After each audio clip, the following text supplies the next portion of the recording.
Friends, నేను భారతి మాట్లాడేది. Coconut rice vegetable వేసి చేస్తా ఉన్నాను. కోకోనట్ గ్రైండ్ చేసుకున్నాను. నీకు తర్వాత నేను వచ్చి కుక్కర్ పెట్టుకొని కుక్కర్లో వచ్చేసి నేను ఆయిల్ వేసేసి మళ్ళీ వచ్చేసి ఇది బిర్యానీ ఆకు, లవంగం, ఏలక్కి, గోడమిర ద్రాక్ష వేసుకున్నాను. తర్వాత అదే ఇది ఉంది కదా, అది పచ్చిమిరపకాయలు వేసుకున్నాను, కరివేపాకు వేసుకొనేసి బాగా కలుపుతా ఉన్నాను. అనకాయ ఎర్రగడ్డ వేసుకున్నాను. అది వచ్చేసి బాగా కలపాలి ఫ్రెండ్స్. అది బాగా బ్రౌన్ బ్రౌన్ కలర్ వచ్చేటట్టు చూసుకోవాలి. అనక గార్లిక్ పేస్ట్ వేసుకున్నాను, ఉప్పు వేసుకున్నాను. అనక బాగా కలపాలి. అనక క్యారెట్ ఉంది కదా, ఆ క్యారెట్ వేసుకొని దాని లోపల మిక్స్ అవ్వాలి. అనక తర్వాత బీన్స్ వేసుకున్నాను కట్ చేసుకొని.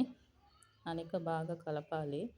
అది ఒక కోకోనట్ ఉంది కదా, అది వచ్చి టెంకాయ తురిమి గ్రైండ్ చేసుకొనింది దాని లోపల వేసుకున్నాను. అనేక నేను వచ్చేసి నీళ్ళు పోసుకుంటా ఉన్నాను, కలిపినాను. అనేక 1.5 గ్లాసుకి బియ్యంకి నేను 3 గ్లాసులు నీళ్ళు పోసుకున్నాను. అనేక తర్వాత బియ్యం వేసుకున్నా. బియ్యం వేసుకొని అనేక కలుపుతూ ఉన్నాను. అని కుక్కర్ పెట్టుకున్నాను.